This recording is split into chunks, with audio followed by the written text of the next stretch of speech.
The maintenance corridor smelled like burnt metal and recycled air. Doyen wiped the sweat from his forehead and stared at the tangle of wires in front of him.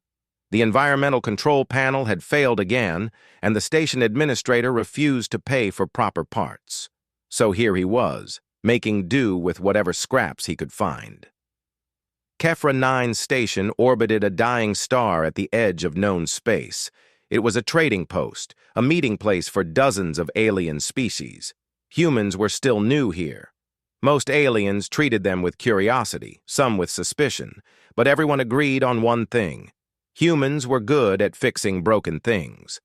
Doyen didn't mind the reputation. Back on Earth, he'd worked in the Korean Space Agency's repair division. When the chance came to work on an alien station, he jumped at it. Now he spent his days keeping ancient systems running with duct tape and determination. He was reconnecting a power coupling when he heard the small voice. "Human?" Doyen turned. A child stood in the corridor, barely reaching his waist. She wasn't human. Her skin was translucent, like frosted glass, and it glowed faintly with blue light. Large eyes, black and reflective as deep water, stared up at him.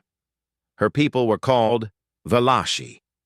Doyen had seen a few adults around the station, always quiet, always keeping to themselves. "Can I help you?" Doyen asked in Galactic Common, the trade language everyone used. The child clutched something against her chest. Her hands trembled. "Human, please fix." She held out the object. It was beautiful, a crystalline box no bigger than Doyen's palm. Intricate patterns covered its surface, and he could see fractures running through it like spider webs. One corner was completely shattered. "What is it?" Doyen knelt down to her level. "Memory keeper," the child whispered. Her common was broken, uncertain. "Mom's voice inside, grandmother's face, home before fire." Doyen carefully took the box. It was lighter than he expected. When he turned it, he could see microcircuitry embedded in the crystal itself. This was Valashi technology, far more advanced than anything humans had made. The crystal wasn't just decoration, it was the device itself. "What happened to it?" The child's glow dimmed. "Mom collapsed, dropped it. Please fix. Need to hear Mom's voice." Something cold settled in Doyen's stomach. "Your mom collapsed? When? Is she okay?" "This morning. Still sleeping. Won't wake up." The child's voice got smaller. "Told me get help, but station medical busy. Said wait 6 hours. That's long time." 6 hours. Doyen stood up quickly. "Show me where your mom is. Right now." The child's eyes widened. "But the memory keeper?" "I'll bring it, but your mom needs help first." Doyen grabbed his tool bag and emergency medical kit. Every human working in space carried one. It was habit from Earth's early space days, when help could be hours away. The child led him through the station's lower levels. They passed the nice sections where traders did business, where the air was clean and the lights were bright. Then they went deeper, into the refugee quarter. Here the walls were stained, the lights flickered, and the air smelled stale. The child stopped at a door marked in Valashi symbols. She pressed her hand against the lock and it slid open. Inside was a single room, maybe 3 meters square. A sleeping mat lay on the floor. 2 bags sat in the corner containing everything this family owned, and on the floor, unmoving, was a Valashi woman. Doyen rushed to her side. Her skin barely glowed at all. Her breathing was shallow and fast. He checked for injuries but found none. Then he noticed the environmental panel on the wall. The readout made his blood run cold. The oxygen mixture was wrong. Carbon dioxide levels were too high. The temperature was set for human comfort, not Valashi biology. This woman wasn't sick. She was slowly suffocating in air that couldn't sustain her. "How long have you lived here?" Doyen asked, already pulling tools from his bag. 3 months, the child said, "since we ran from the war." 3 months of breathing bad air. 3 months of slow poison. Doyen wanted to curse, but the child was watching him with those huge eyes, holding her broken memory keeper like it was the most important thing in the universe. He forced himself to calm down. First, fix the immediate problem. Doyen ripped open the environmental panel. The system was old, designed for a dozen different species. Someone had set it to default human standards and locked it. They probably didn't even check what the Valashi needed. He bypassed the lock with a trick he'd learned fixing colony ships. Then he started adjusting gas mixtures, referencing the Valashi biological data on his tablet. More oxygen, less nitrogen, lower temperature, higher humidity. The system fought him at every step. It wasn't designed for precision adjustments. "What's your name?" Doyen asked while he worked. Talking helped him focus. "Lyra." "I'm Doyen.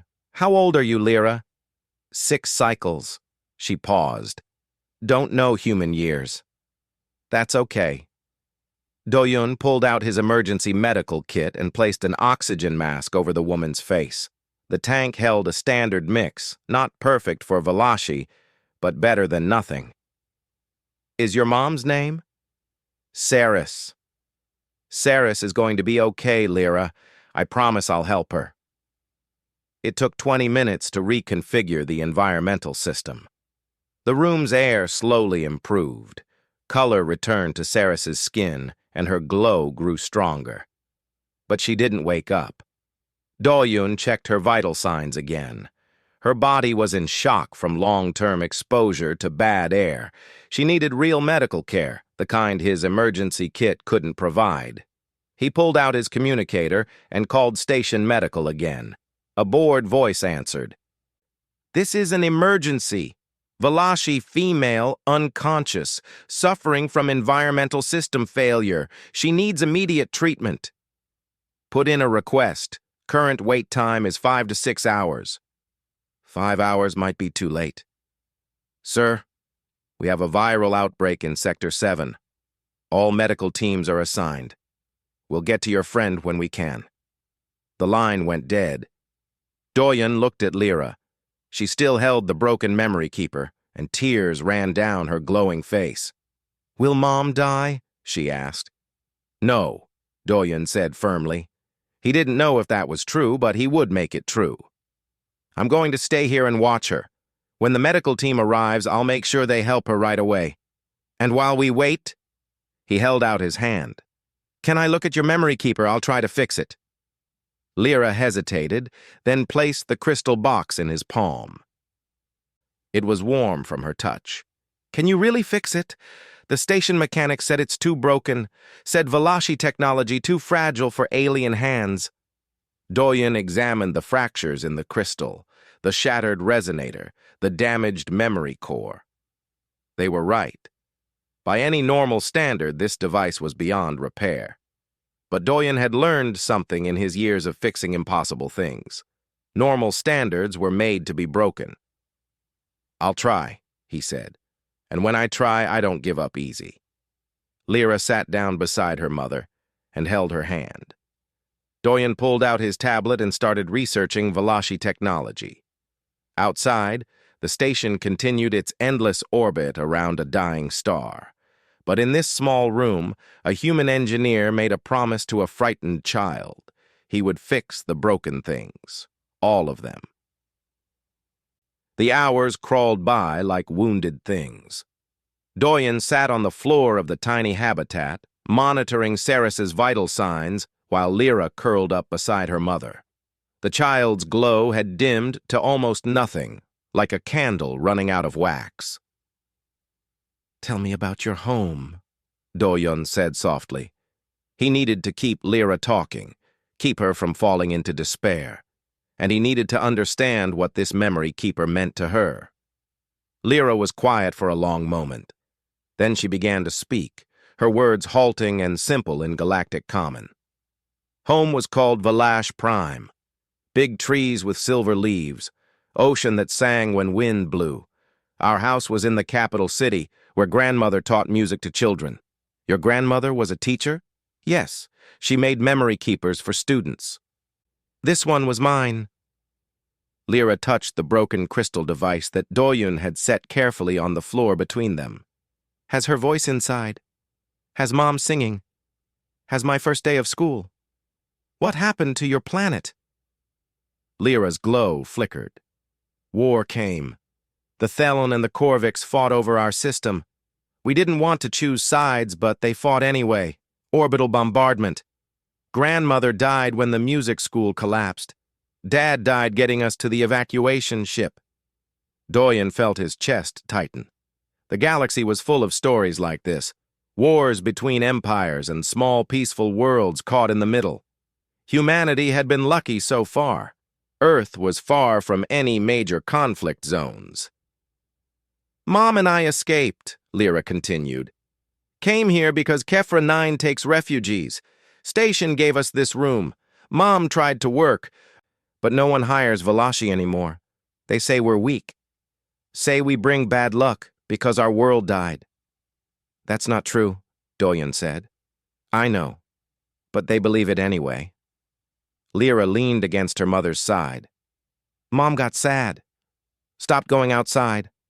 Just stayed here, holding the memory keeper, listening to grandmother's voice. Then this morning, she fell down. The memory keeper broke. Doyen checked Saris's oxygen mask again.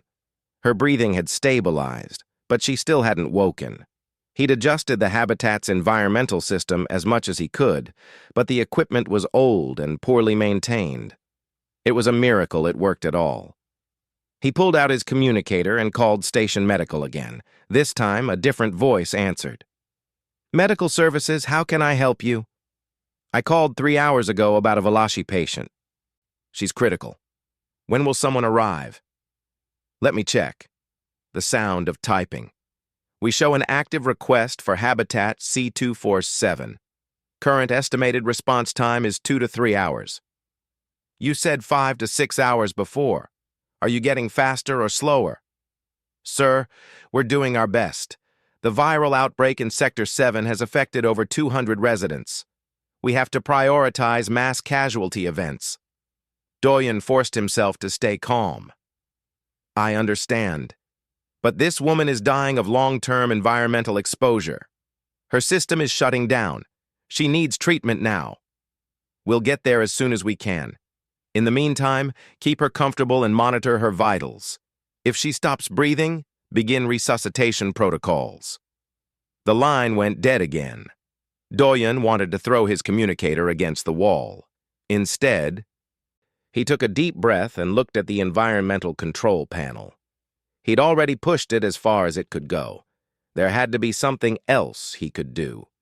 He stood and examined the habitat more carefully.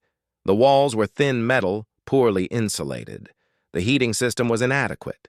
The air recycler made a grinding sound that suggested it was on its last legs. Everything in this room was failing slowly, quietly killing the people who lived here. How many other refugees live on this level? Doyen asked. Many, Lyra said. Maybe 50 families, all in rooms like this. 50 families, all living in failing habitats, all slowly suffocating or freezing or breathing recycled air that barely worked. And station administration did nothing because refugees were temporary residents who didn't deserve full life support. Doyen made a decision. He pulled out his communicator again and called a different number. Hyejin, it's Doyen. Hey, long time no talk. What's up? Hyejin worked on Luna Station in the Materials Science Division. She and Doyen had trained together in the space agency. She was brilliant with exotic materials, things that shouldn't exist but did because she forced them to. I need help with Valashi crystalline technology. It's urgent. Valashi? That's pretty advanced stuff. What are you trying to do? Doyen explained about the memory keeper, the broken crystal matrix, the shattered components. Hyejin listened without interrupting. That's supposed to be impossible to fix, she said when he finished. Valashi crystal tech is grown, not assembled. If the crystal breaks, the entire memory structure corrupts. I know. But I have to try. A kid is depending on me. Hyejin was quiet for a moment. Okay. Send me detailed scans of the damage. I'll see what I can figure out. But Doyun, don't get your hopes up. This might really be impossible. Since when do we accept impossible? Hyejin laughed. Fair point. Give me a few hours. Doyun thanked her and ended the call. Then he called Minho, a xenotechnology specialist working in the Rim worlds. Minho had made a career of reverse engineering alien devices. Doyun, good to hear from you, friend. What impossible thing are you trying to do now? Doyun explained again. Minho whistled. Valashi memory keepers are beautiful work. The crystal lattice stores data in quantum states, very precise, very fragile. If you disrupt the lattice, you lose everything. So it can't be fixed? I didn't say that. I said it's fragile, but humans have some tricks. Diamond weaving technology, for example. We use it for quantum computers. If you could stabilize the crystal lattice with a diamond matrix, would that work? Maybe. Probably not. But it's more of a chance than doing nothing.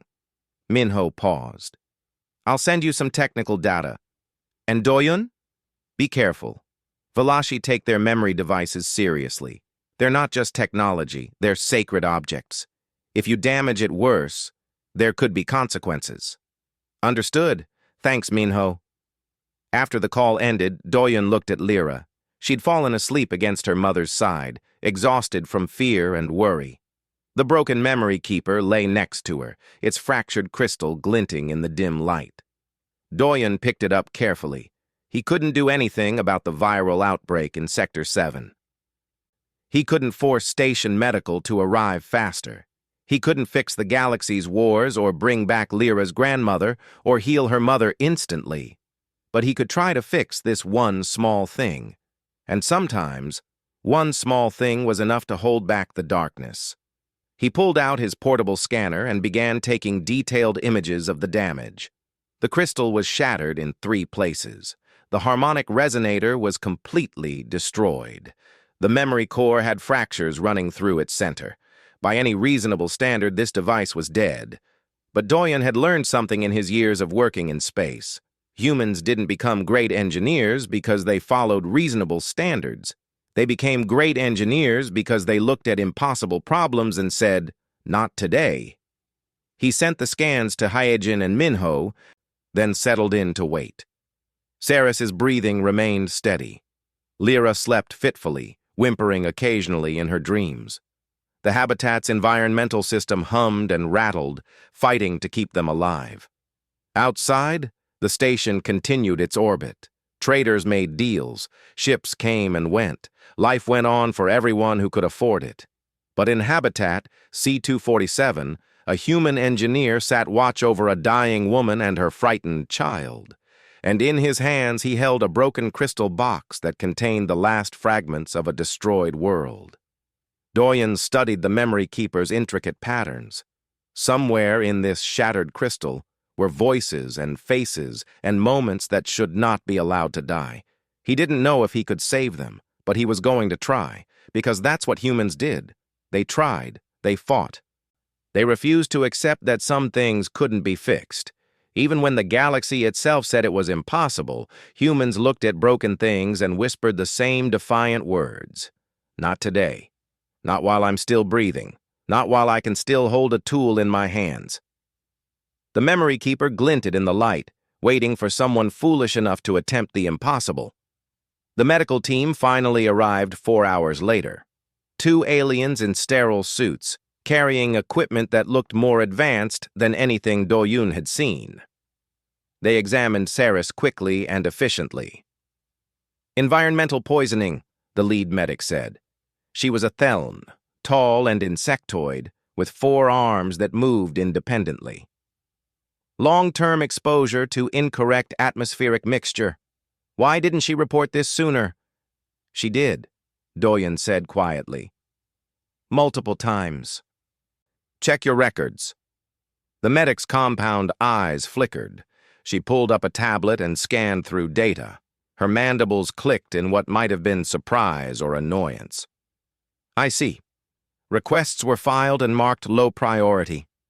She looked at Lyra, who was pressed against the wall, watching with frightened eyes. "We'll take her to medical bay. She'll need treatment for at least 2 days." "Can I come?" Lyra asked. "Family members can visit during designated hours." "I'm staying with her," Doyen said. It wasn't a request.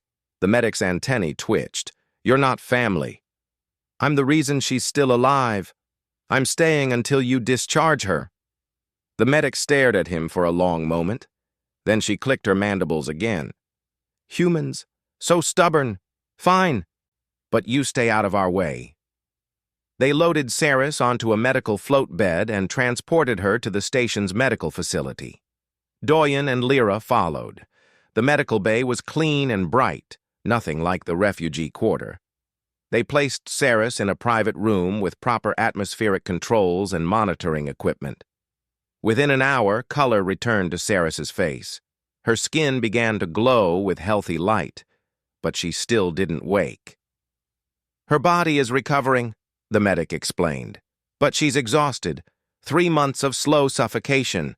She'll sleep for a while as her system heals." Lyra sat beside her mother's bed, holding her hand. Doyen sat in the corner, the broken memory keeper in his lap. He'd brought his tools, and now he pulled out his tablet to review the data Hyejin and Minho had sent. Hyejin's message was technical but encouraging. She'd identified a method of using diamond weaving technology to create a stabilizing matrix around the damaged crystal. It wouldn't repair the original structure, but it might hold the remaining data together. Minho's information was more complex. He'd sent detailed schematics of Valashi quantum memory encoding. The data wasn't stored in the crystal like human computers stored data on chips. Instead, the crystal itself existed in quantum superposition, holding multiple states simultaneously. Breaking the crystal collapsed those states, corrupting the memories. But Minho had also sent something else, research notes on human quantum computers. Humans had developed technology to maintain quantum states using external stabilizers. It was crude compared to Valashi biotech, but it might work. Doyen spent hours studying the data, making notes, sketching possible approaches. Lyra eventually fell asleep in the chair beside her mother's bed. The medical bay was quiet except for the soft beeping of monitors. Around midnight station time, Doyen's communicator buzzed. It was Hyejin, calling on video. "I've been thinking about your problem," she said. Her hair was messy and she looked tired. "I think I have an approach. It's crazy, but it might work." "Tell me." "Valashi crystals use harmonic resonance to maintain quantum coherence. When the crystal breaks, the harmonics collapse.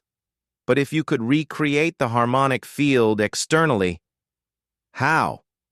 Hyejin grinned. "Human-made quantum stabilizers.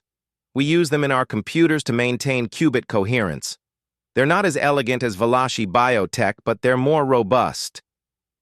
If you embedded microstabilizers in the cracks, the crystal would hold together long enough to read the remaining data." "Exactly. It wouldn't be a perfect fix. Some memories are probably lost forever, but you might save fragments." Doyen felt hope kindle in his chest. "Send me the specs for the stabilizers." "Already did. Check your inbox. But Doyen, this is going to be delicate work. One mistake and you could corrupt everything that's left." "Understood. Thank you, Hyejin." "Hey, what are friends for? Let me know how it goes." The call ended. Doyen opened his inbox and downloaded the specifications. The quantum stabilizers were small, smaller than grains of sand. He'd need specialized equipment to place them precisely inside the crystal fractures. Equipment he didn't have on Kefra 9. Doyen leaned back in his chair and closed his eyes.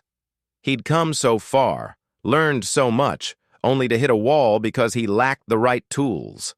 It was frustrating. It was... Wait. Doyen sat up suddenly. He did have the tools, just not tools designed for this purpose. In his repair kit, he carried a quantum welding torch. It was designed for fixing microcircuits on human spacecraft. The torch used focused quantum fields to bond materials at the atomic level. If he modified the torch, reduced its power, narrowed its field, it could work. Maybe. Doyen looked at Lyra, sleeping peacefully beside her mother. He looked at the broken memory keeper. Then he pulled out his tools and got to work. The next 3 days blurred together. During the day, Doyen stayed at the medical bay with Lyra. They ate meals together in the cafeteria. He helped her with her language lessons. She was determined to learn better Galactic Common. They visited Saris, who was slowly recovering but remained unconscious. At night, Doyen returned to his small quarters and worked on the memory keeper. He modified his quantum welding torch, calibrating it to produce a field 1,000th of its normal strength. He fabricated micro-stabilizers using materials scavenged from old human computer components. He studied Valachi harmonic patterns until his eyes burned. On the second night, he attempted the first repair. Using a magnification visor, he carefully positioned a micro-stabilizer in one of the crystal fractures. Then he activated the modified torch. The quantum field formed a bubble around the stabilizer, bonding it to the crystal matrix. The crystal flickered. Light pulsed through its fractured structure. For a moment, Doyen saw ghostly images, a face, a landscape. Then they vanished. But they'd been there.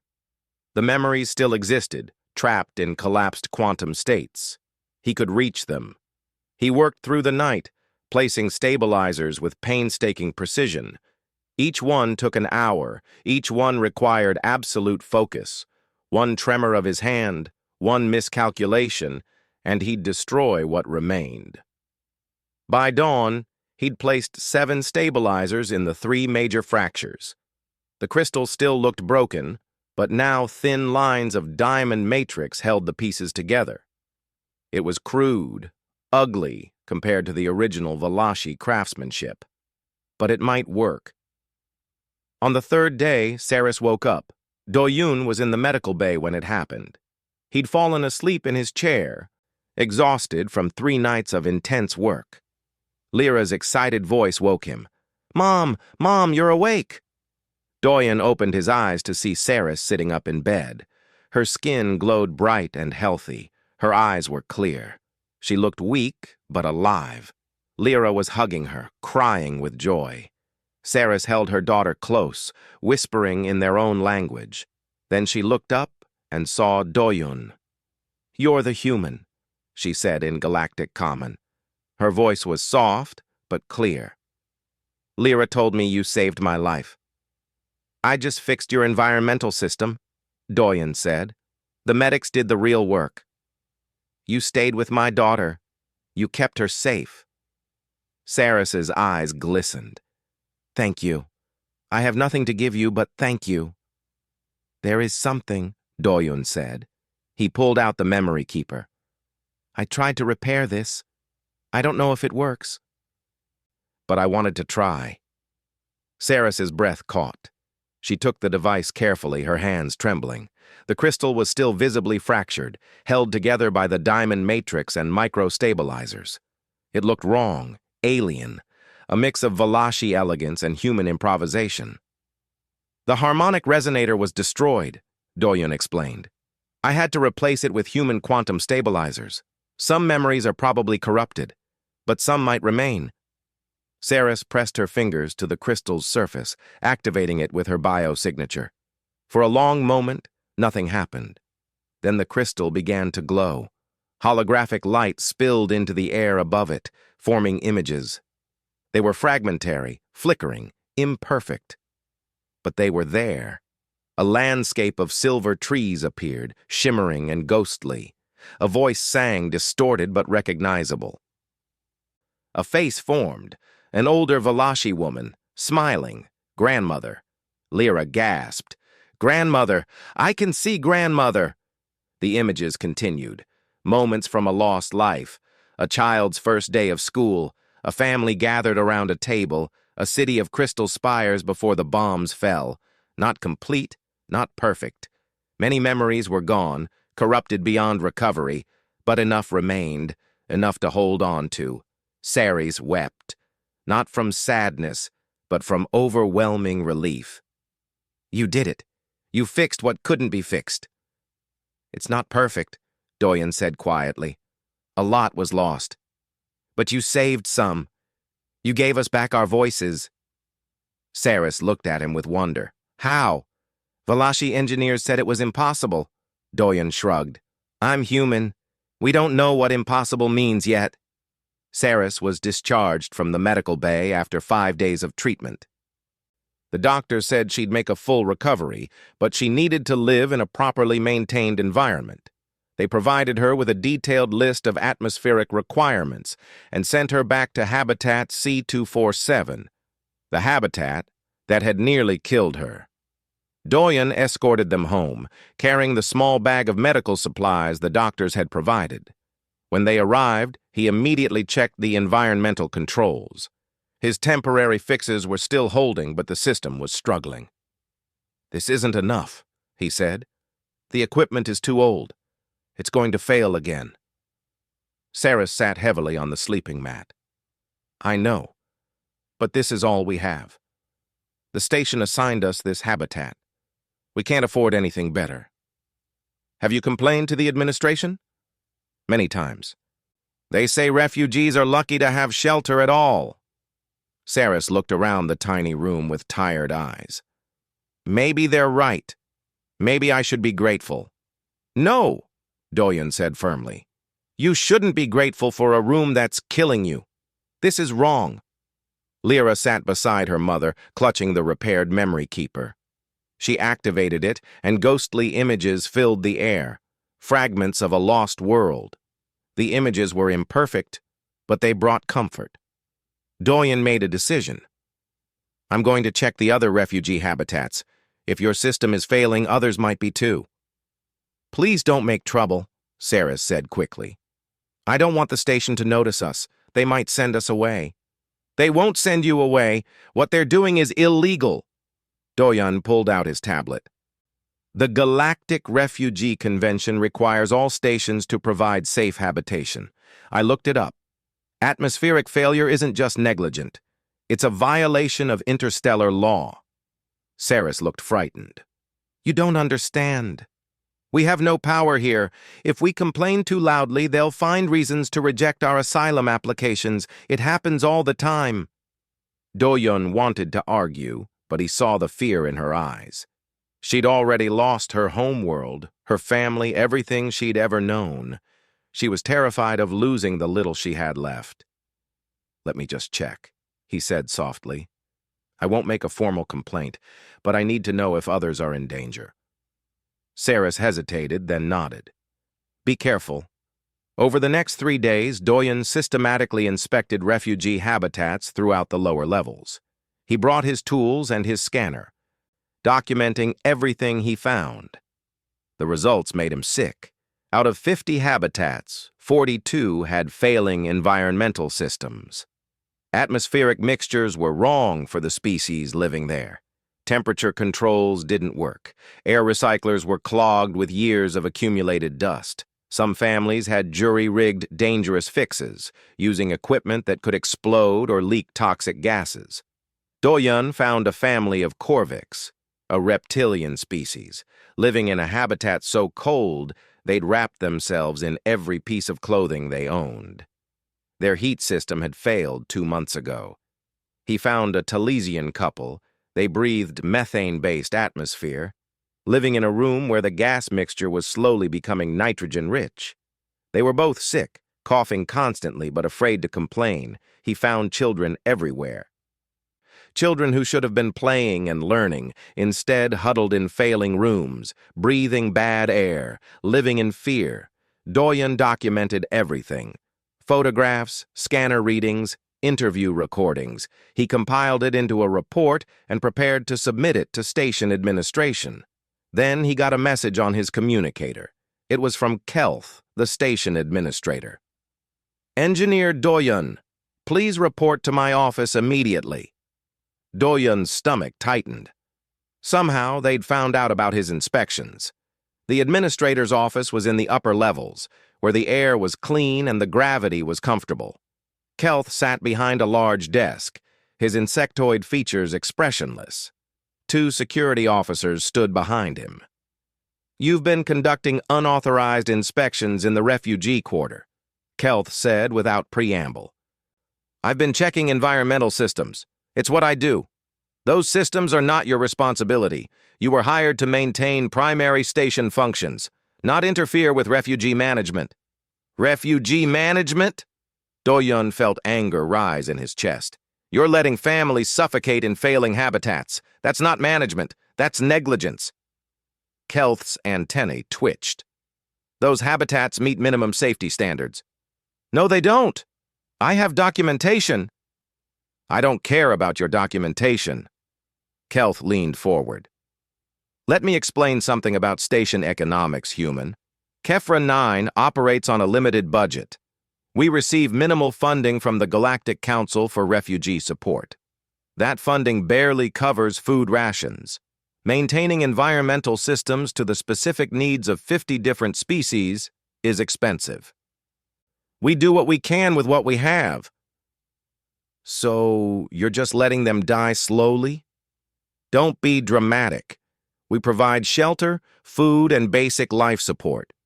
If refugees want better accommodations, they should find work and rent standard habitats like everyone else. They can't find work because no one will hire refugees. Not my problem." Kelth stood up. "Here's what's going to happen. You will stop interfering with refugee management. You will delete your inspection reports, and you will focus on your assigned duties. If you don't, I will revoke your work permit and have you deported back to Earth." The security officers moved closer, making Kelth's threat clear. Do-Yun stared at the administrator. He thought about Saris, nearly dead on the floor.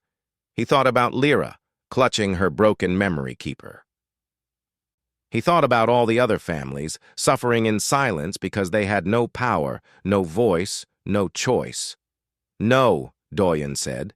Kelth's mandibles clicked in surprise. "What? No, I won't delete my reports. I won't stop trying to help. And if you deport me, I'll make sure every news outlet in human space knows what's happening here." "You're making a mistake, human." "Maybe. But at least I'll be able to sleep at night." Do-Yun turned and walked toward the door.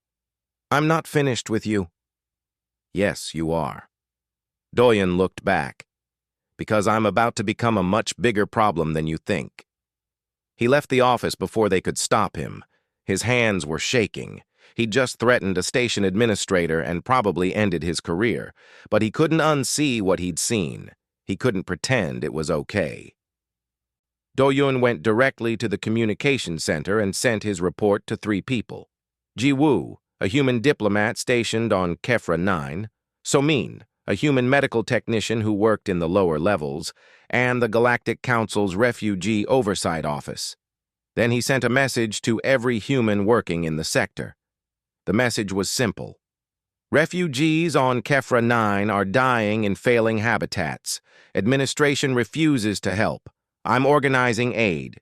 If you can spare time, tools, or expertise, please come.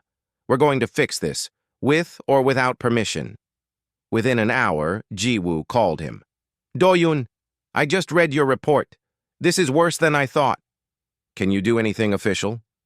"I can file complaints, but the diplomatic process is slow. Months, maybe years." "These people don't have months." "I know. That's why I'm coming to help." "I'll bring whatever supplies I can carry." So-Min called next.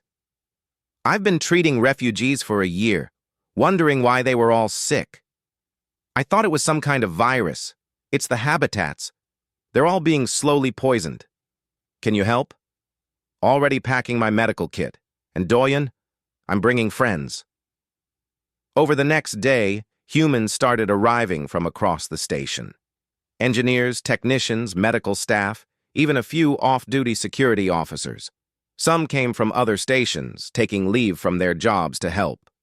Word had spread through human networks with surprising speed. They gathered in the refugee quarter, dozens of humans with tools and determination. Doyen stood before them, feeling overwhelmed. "I don't have permission to do this," he said. "Administration threatened to deport me. If you help, you might face consequences too." An older engineer named Taejin stepped forward. "My grandfather was a refugee after the climate wars. He told me how humans helped each other when governments failed. I didn't fully understand until now." Others nodded. A young woman named Yoonji spoke up. "We came to space to build a better future. That means helping people who need it. What's the point of reaching the stars if we forget how to be human?" Doyen felt something break open in his chest. He'd expected to fight this battle alone. Instead, he had an army of humans who'd chosen compassion over convenience. "Okay," he said. "Let's get to work." They spread through the refugee quarter in teams. Engineers repaired environmental systems. Medical staff treated sick refugees. Technicians replaced failing equipment. They worked through the night, ignoring repeated warnings from station administration. In Habitat C-247, Saris watched through the doorway as humans crawled through corridors, shouting instructions to each other, carrying equipment. Lyra stood beside her, holding the repaired memory keeper. "Why are they helping?" Lyra asked. "Because they're human," Saris said softly. "And humans have a very strange habit."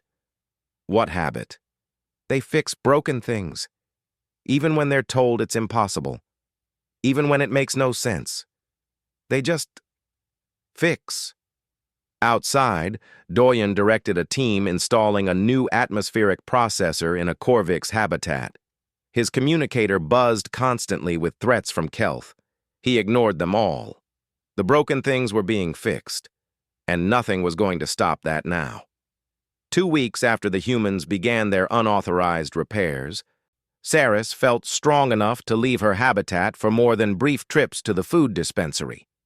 The environmental system hummed with steady reliability. Doyen had replaced the entire unit with one salvaged from a decommissioned cargo bay. Her room was warm, the air was perfect, and for the first time in 3 months, she could breathe without pain. She found Doyen in Corridor B7, teaching a group of refugees how to maintain their new environmental systems. He was covered in grease, his hair stuck to his forehead with sweat, but his eyes were bright with purpose. "You should rest," Saris said. "You've been working every day." "Can't rest. Too much to do." Doyen smiled at her. "How are you feeling?" "Better. Stronger." She hesitated. "Can we talk? Somewhere private?" They went to a small observation deck that overlooked the refugee quarter. Through the transparent panels, they could see humans working in the corridors below, surrounded by refugees of a dozen species. It looked like organized chaos. "I need to tell you something," Saris said, "about the memory keeper you repaired." Doyen pulled the device from his pocket. He'd been carrying it since Saris asked him to hold it while she recovered. "Is something wrong with it?" "No, something is very right."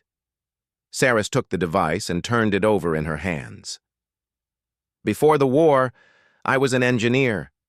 I specialized in crystalline biotechnology. I designed memory systems for government archives." "You're an engineer?" Doyen's eyes widened. "Why didn't you tell me?" "Because I was ashamed. I couldn't even keep my own habitat systems running. I felt useless." Saris activated the memory keeper and fragmentary images appeared. Her grandmother's face, silver trees, a city before it burned. "When this broke, I thought everything was lost. Valashi technology has grown over generations. Each crystal is unique, bonded to specific quantum signatures. When it breaks, it dies. That's what we're taught. That's what every Valashi engineer knows." "But it didn't die," Doyen said. "No, because you did something impossible. You mixed technologies that shouldn't work together. Valashi biocrystal and human quantum stabilizers, organic memory storage, and synthetic support structures. It's wrong by every rule of Valashi engineering. Saris looked at him with wonder. But it works. And I can't figure out how. I just tried things until something worked. That's what I'm talking about. Saris pointed at the memory keeper. Valashi technology follows biological principles. We grow our devices the way trees grow, slowly, naturally, following patterns established over thousands of years. We can only maintain what we've grown. We can't adapt quickly. We can't improvise. She gestured to the humans working below. But your species does this naturally. You take technologies from different sources and combine them. You see connections we don't see. You fix things that shouldn't be fixable because you don't know enough to understand they're impossible. I'm not sure if that's a compliment. It's an observation, and it's important. Saris pulled out a data pad. While recovering, I studied human technological history. You've only been in space for 200 years, but you've already adapted technologies from 17 different alien species. The Corvix gave you faster-than-light drives, but you improved them. The Thelon gave you energy shields, but you made them more efficient. You take what others create and make it better. We're good learners, Doyen said modestly. You're more than that. You're universal adapters. Saris pulled up a star chart on her data pad. Every species in the galaxy follows a technological path shaped by their biology and culture. Valashi grow biotechnology. Thelon build crystalline computers. Corvix master energy manipulation. Each path is brilliant but isolated. We can't truly understand each other's technology because we think too differently. But humans can? You already do. Look at this station. Human engineers maintain Valashi life support, Thelon computer systems, Corvix power generators, and a dozen other technologies. You don't see them as alien. You just see them as problems to solve. Doyen thought about the memory keeper in Saris's hands. He'd fixed it by combining human quantum stabilizers with Valashi crystal technology, using principles from both species without really thinking about it. To him, it was just problem solving. What are you saying? He asked. I'm saying humans might be the first species in galactic history who can understand all technologies. You're not locked into one path. You can walk all of them. Saris looked at him intently. And that makes you incredibly valuable, especially to refugees like us. How so? Most refugees come from species-specific habitats. When we flee to neutral stations, we need technology from dozens of different species just to survive. But station administrators don't understand our needs, and most engineers can't work with alien technology. So we suffer in failing habitats because no one can fix them, she smiled. Except humans. You can fix anything. Doyen felt the weight of that statement. He looked down at the refugee quarter, where humans were working alongside aliens, repairing systems, sharing knowledge, building something better. I want to learn from you, Saris said. You taught yourself Valashi biotechnology in 3 days. I've studied Thelon systems for 3 years and barely understand them. If I could learn to think like a human, to see connections between different technologies, I could help my people. I could help other refugees. You want me to teach you? I want us to teach each other. You understand human adaptation techniques. I understand Valashi biological engineering. Together we could create something new, a way of thinking about technology that crosses all species boundaries. Doyen considered this. He thought about all the failing systems he'd seen, all the refugees suffering because their technology wasn't compatible with station infrastructure. He thought about how much time he'd wasted figuring things out alone.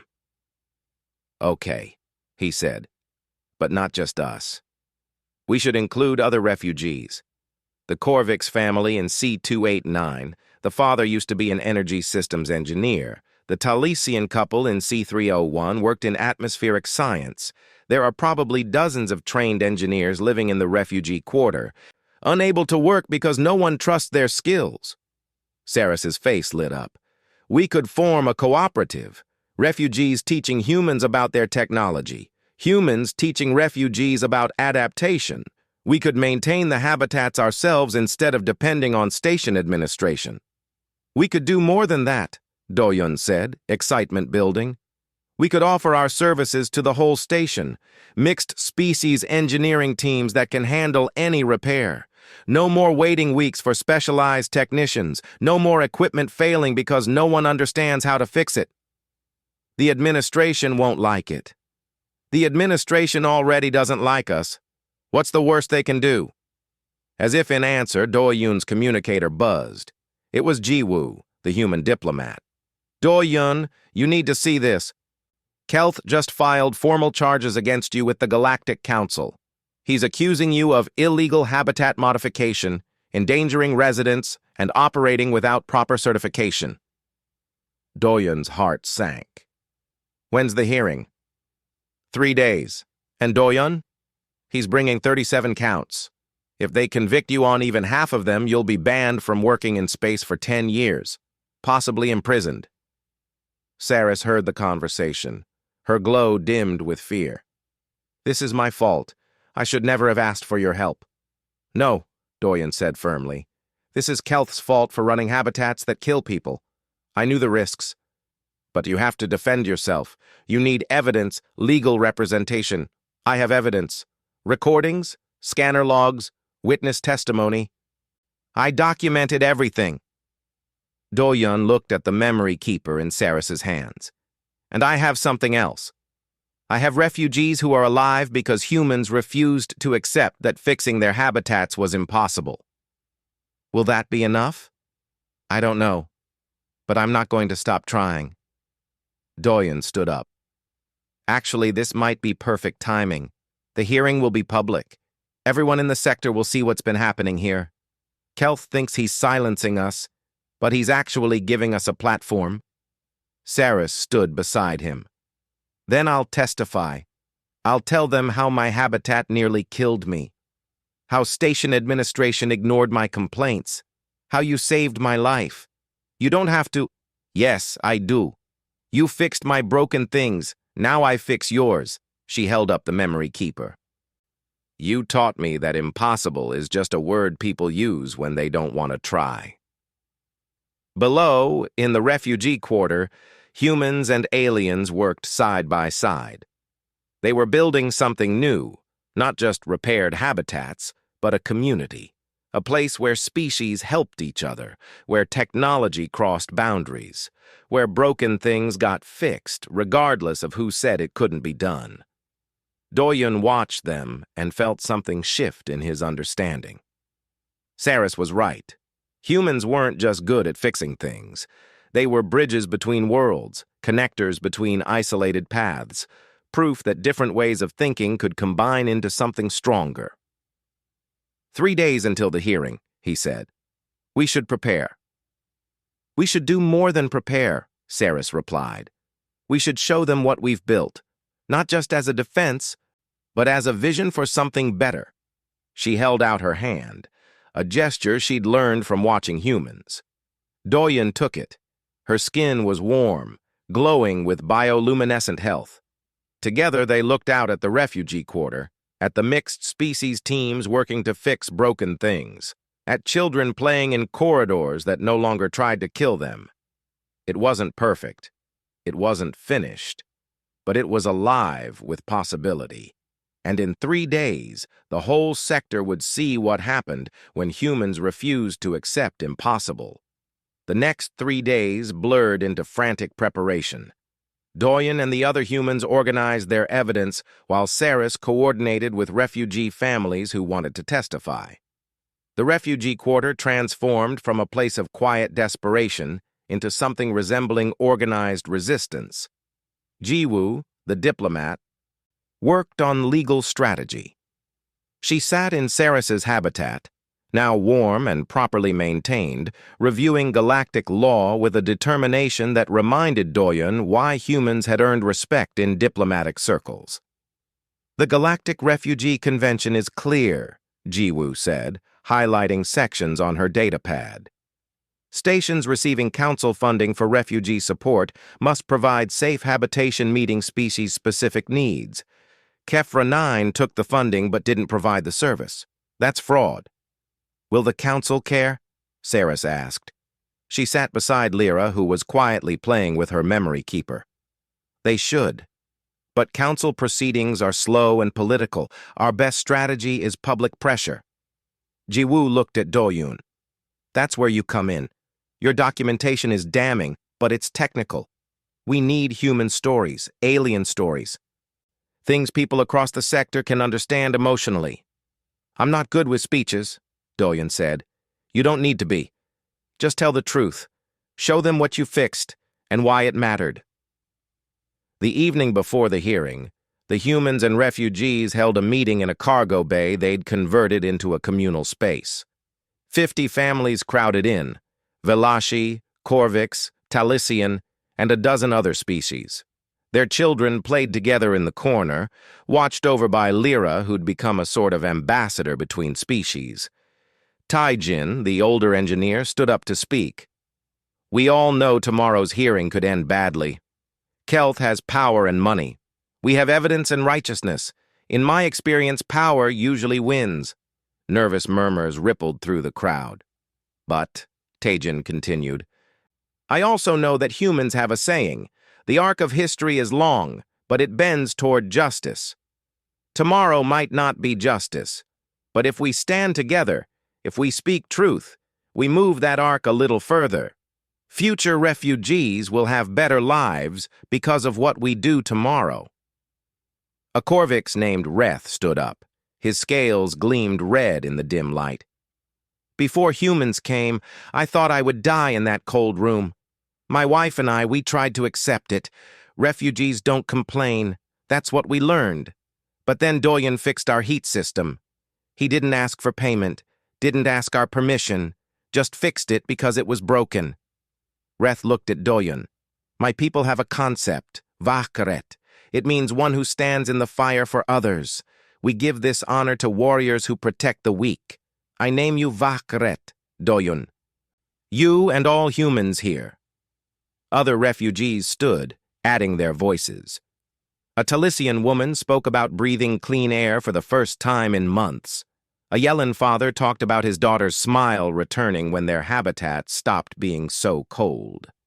An elderly Koresh showed pictures of the garden he'd started growing now that his room had proper atmosphere. The stories piled up like evidence in a trial. But these weren't just facts and figures. These were lives saved, hope restored, futures made possible. When it was Saris's turn to speak, she stood holding her daughter's hand. I was an engineer before the war.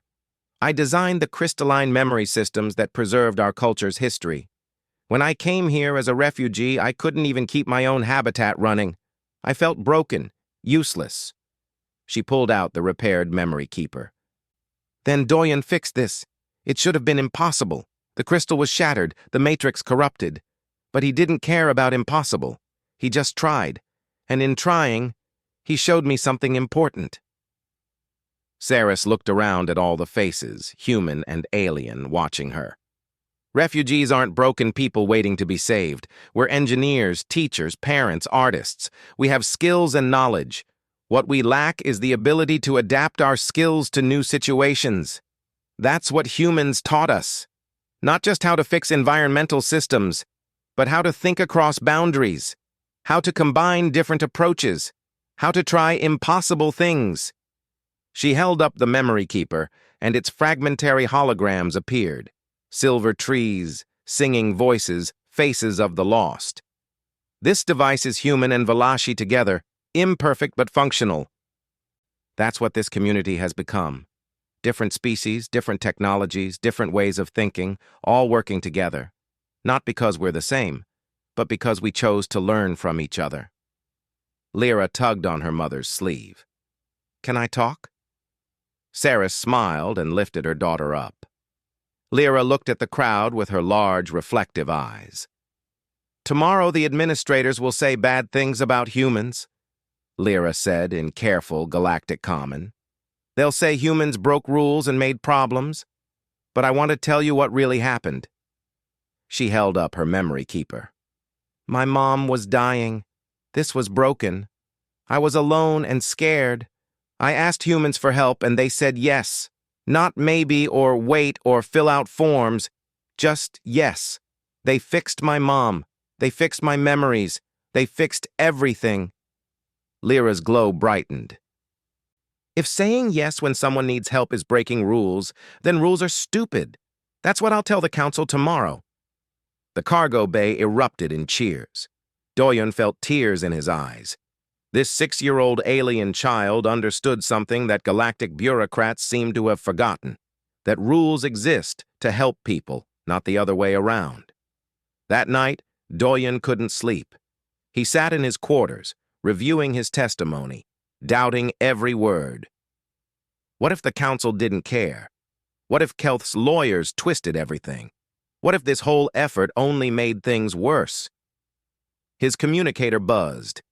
It was a message from Hyejin on Luna Station. Heard about your hearing. The Human Engineering Network is watching. We're all rooting for you. You're not alone in this. Another message came from Minho in the Rim Worlds. You're making us proud, friend. Stand strong. Then more messages flooded in. Humans from across the sector, many he'd never met, sending support. Engineers, diplomats, medical staff, even military officers. The word had spread through human networks with surprising speed. One message stood out. It was from Admiral Kang, the highest-ranking human in the sector's defense fleet. Engineer Doyen, your actions exemplify the values humanity brings to the galactic community. Regardless of tomorrow's outcome, know that you have the full support of the human military and civilian leadership in this sector. We stand with you. Doyen stared at the message. An admiral was backing him. The entire human community was watching. What had started as one engineer helping one child had become something much bigger. He finally fell asleep near dawn, and when he woke, Soman was banging on his door. Get up.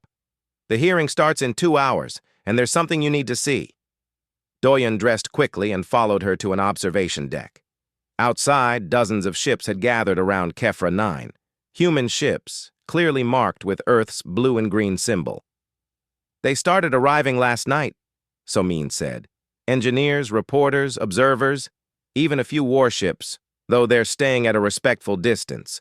The humans in this sector decided that this hearing matters to all of us. Why? Doyen asked, overwhelmed. Because you showed them what we stand for. We're not the strongest species or the smartest. But we're the ones who say yes when someone asks for help. That's worth defending. The hearing was held in the station's main council chamber, a large amphitheater designed to accommodate multiple species. The chamber was packed.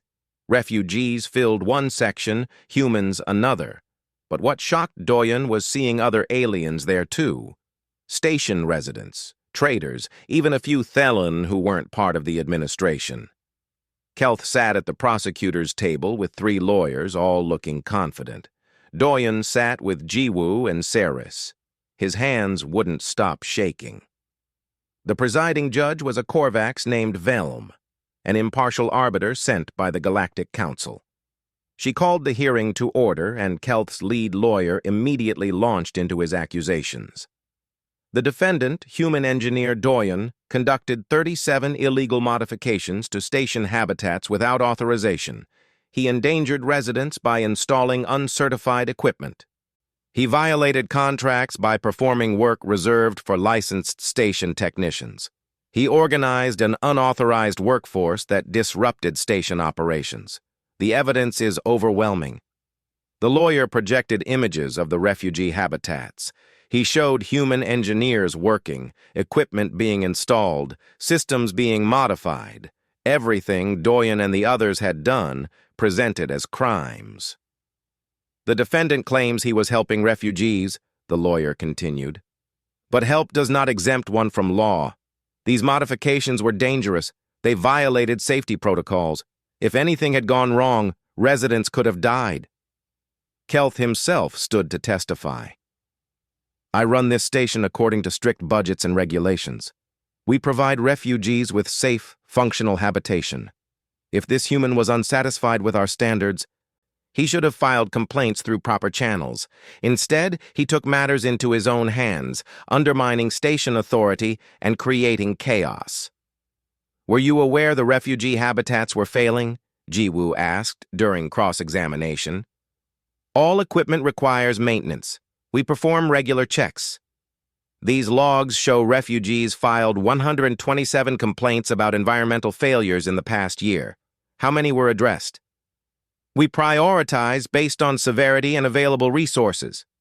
So the answer is 0. Jiwoo pulled up more data. These logs also show Kefra 9 received full funding from the Galactic Council for Refugee Life Support. Where did that money go if not to habitat maintenance? Station finances are complex. Funds are allocated across multiple priorities, including administrative bonuses. These records show you received a performance bonus last quarter for efficient resource management. Kelth's mandibles clicked in anger. This hearing is about the human's illegal actions, not my finances. On the contrary, Jiwoo said calmly. This hearing is about why those actions were necessary. Then it was time for Do-yoon to testify. Do-yoon stood at the testimony platform, looking out at hundreds of faces, human, alien, some curious, some hostile. His prepared speech dissolved in his mind. All the careful words Jiwoo had helped him write seemed fake and distant, so he told the truth instead. 2 weeks ago, a child came to me in a maintenance corridor, he began. She was Valashi, maybe 6 years old. She asked me to fix her memory keeper. It was broken because her mother had collapsed while holding it. Do-yoon pulled out the device and held it up. The lights dimmed automatically, and the memory keeper projected its fragmentary holograms. Silver trees, singing voices, a city before the bombs fell. This device should be impossible to repair. Valashi crystal technology is grown, not assembled. When it breaks, it dies. That's what the experts said, but I tried anyway because a frightened child asked me to. He deactivated the device. Then I went to check on her mother. I found her unconscious in a habitat where the environmental system was slowly killing her. Wrong atmospheric mixture, wrong temperature, systems failing after months of neglect. I fixed what I could and called Station Medical.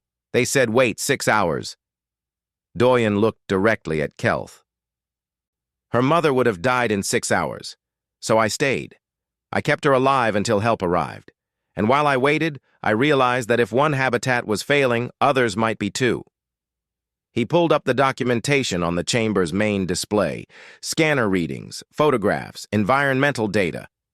I found 42 habitats with critical failures, families slowly suffocating, children getting sick, people suffering in silence because they were afraid to complain. You had no authorization, Kelth's lawyer interjected. You're right. I didn't ask permission to save lives, I just did it. Do-yoon looked at the judge. Is that illegal? Probably. Is it wrong? No, because the alternative was watching people die while bureaucrats debated proper procedures. He gestured to the refugee section. These people aren't criminals. They're engineers, teachers, artists, parents. They fled wars and disasters. They came here hoping for safety. Instead, they got rooms that slowly poisoned them. And when they complained, they were told to be grateful. Do-yoon's voice grew stronger. Humans have a saying, if you see something broken, fix it. We don't wait for permission. We don't debate whether it's cost-effective. We just fix things because that's what decent beings do. Even if fixing violates law? The judge asked.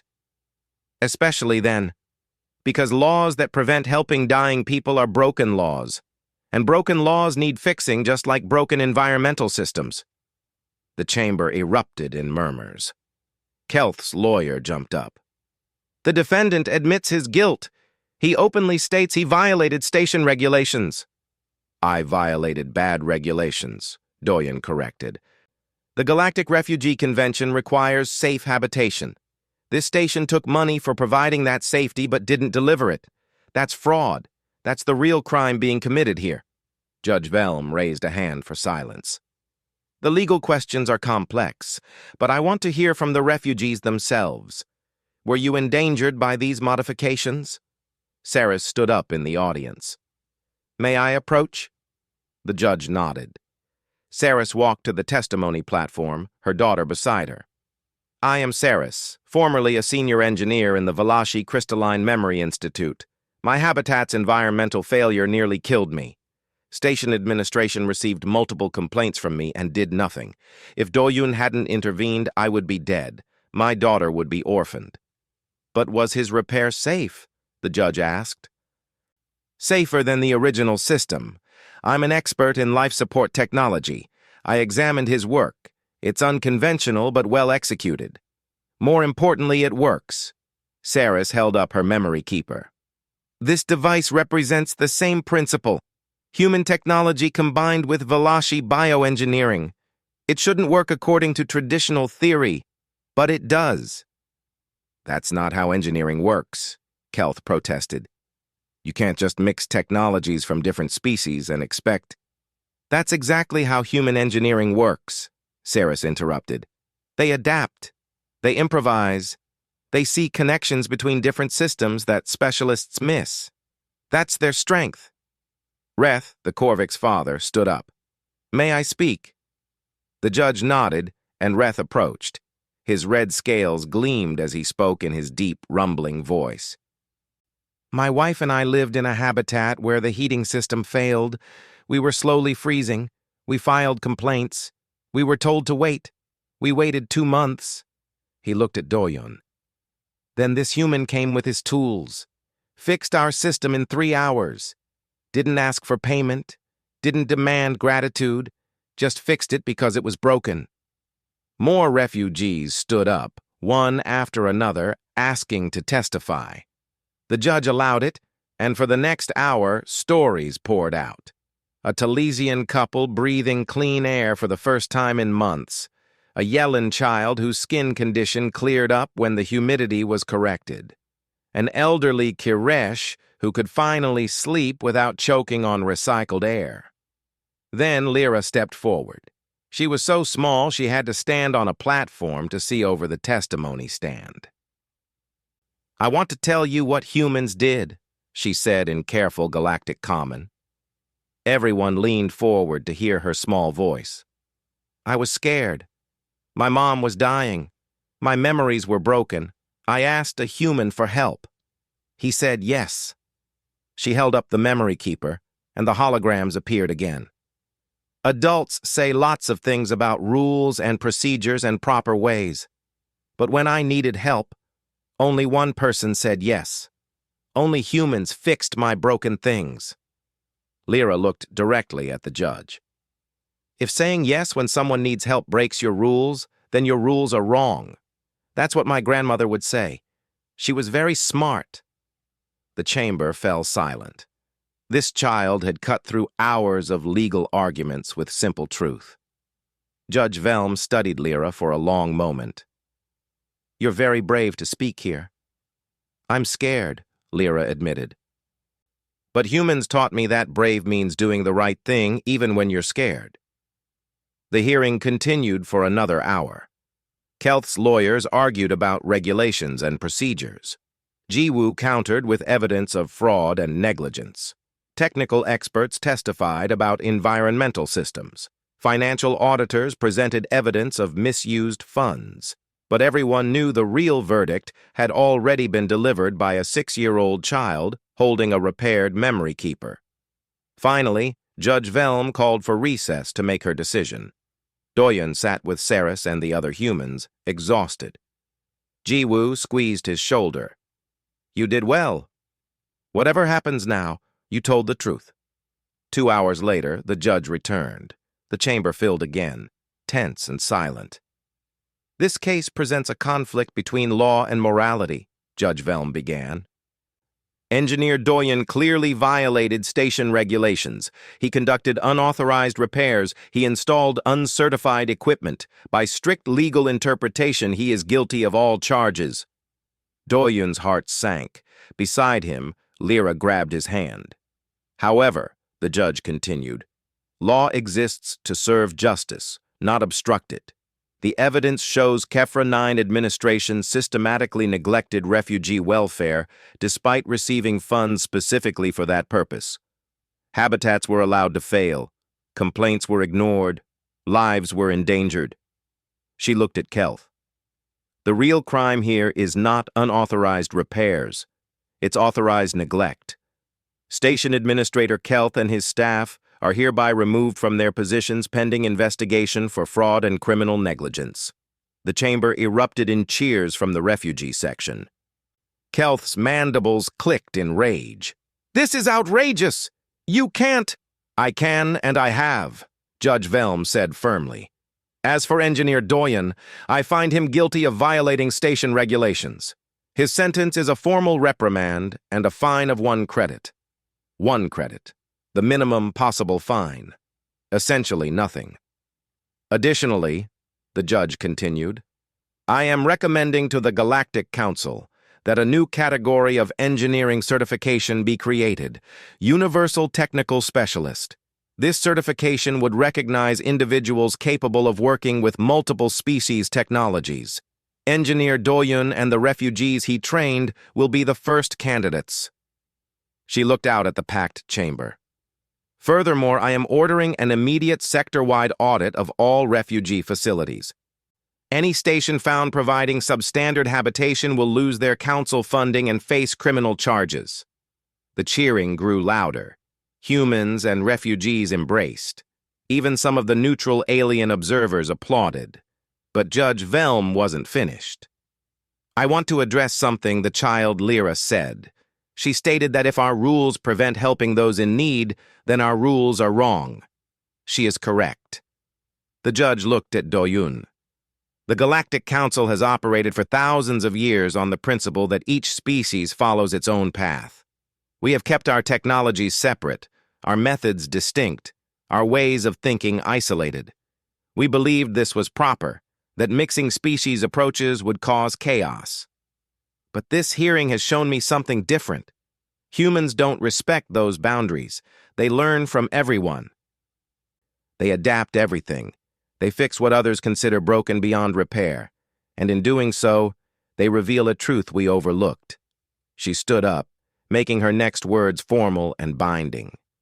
"The galaxy needs fixers. Not just engineers who maintain their own species' technology, but beings who can bridge all technologies. Humans have proven they are such beings. Therefore, I am recommending to the Council that humanity be designated as universal technical advisors with special authority to assist any species with technological challenges." Doyen stared at her in shock. She'd just given humans official status as the galaxy's problem solvers. "This hearing is adjourned." The chamber exploded with noise. Reporters rushed forward. Refugees surrounded Doyen, thanking him in a dozen languages. Human engineers celebrated, already planning how to expand their aid programs. Saris found Doyen in the chaos. She was crying, her bioluminescent tears glowing as they ran down her face. "You did it. You changed everything." "We did it," Doyen corrected. "All of us together." Lyra pushed through the crowd and hugged Doyen's legs. "Does this mean you can keep fixing things?" "Yes," Doyen said, lifting her up. "It means we can all keep fixing things." Over the next weeks, the changes rippled outward. Kelth and his staff were arrested. New administrators took over HFY 9, committed to proper refugee care. The Human Engineering Cooperative expanded, training refugees to maintain their own habitats while teaching humans about alien technologies. The story spread across the sector and beyond. News outlets called it the HFY 9 Uprising. Social networks used the phrase, "Human, please fix," as both a meme and a serious request. Refugees on other stations began demanding proper care, citing the HFY 9 precedent. And everywhere humans served in space, they found themselves approached by beings who needed help with something broken. Ships, computers, life support systems, relationships between species, political deadlocks, economic problems, cultural misunderstandings. Humans fixed what they could, learned from what they couldn't, and refused to accept that anything was truly impossible. A month after the hearing, Doyon received a message from Admiral Kang. The human military was establishing a new division, the Universal Technical Corps, engineers who could work with any species, solve any problem, bridge any gap. Doyon was invited to help design the training program. He sat in the cargo bay that had become the refugee community center, surrounded by humans and aliens working together. Lyra sat beside him, her memory keeper playing its fragmentary holograms. Saris was across the room, teaching a class on crystalline biotechnology to human engineers. "Are you going to accept?" Lyra asked. She'd learned to read human expressions surprisingly well. "I don't know. It would mean leaving here. But you could help more people. Fix more broken things." Lyra held up her memory keeper. "This will always be broken. Some pieces are gone forever. But it still works. It still has grandmother's voice. That's what matters." Doyon looked at the device. Valashi crystal held together by human technology, imperfect but functional. A symbol of what different species could create together. "You're very wise for 6 years old," he said. "I learned from humans. You taught me that broken things can still be beautiful, that sometimes fixing doesn't mean making perfect. It means making work again." Doyon smiled and pulled out his communicator. He composed a reply to Admiral Kang. "I accept, but I have conditions. The Universal Technical Corps must prioritize refugee aid. Training programs must include refugees as teachers, and we never, ever charge people who can't afford to pay." He added one more line. "Fixing broken things isn't a business. It's a duty." 3 days later, the Galactic Council formally recognized humans as Universal Technical Advisors. The designation came with responsibilities and privileges. Humans could now work on any species technology without special certification. They could cross borders that had been closed for millennia. They could go anywhere help was needed. But more importantly, the Council acknowledged something that changed galactic culture forever. That technologies didn't have to remain separate. That species could learn from each other. That diversity of thought was strength, not weakness. The phrase, "human, please fix," became more than a meme. It became an invitation, a recognition that some species specialized in seeing connections others missed, that some beings refused to accept impossible as an answer. Years later, when historians studied this period, they would call it the Great Convergence, the era when galactic civilization stopped thinking in isolated paths and started thinking in networks.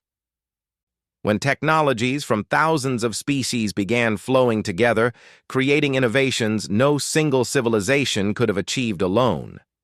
But for Doyon, sitting in that cargo bay with Lyra and Saris and dozens of other refugees who'd become friends, it was simpler than that. It was about a child who asked for help, a mother who nearly died, a memory keeper that shouldn't have been fixable, and humans who looked at broken things and said the only words that mattered, "We'll try." The memory keeper glowed in Lyra's hands, playing its fragmentary holograms. Silver trees swayed in wind that no longer existed. Voices sang songs from a destroyed world. A grandmother smiled from across time and loss. Imperfect, incomplete, impossible, but fixed. Because someone tried, because someone cared, because when a small voice whispered, "Human, please fix," someone said, "Yes." And in the end, that was the only thing that mattered. Not the rules they broke, not the certifications they lacked, not the impossible things they made possible. Just the simple act of seeing something broken and refusing to leave it that way. That was humanity's gift to the galaxy. Not superior technology or greater strength. Just the stubborn, beautiful, defiant habit of fixing what others had given up on. One broken thing at a time.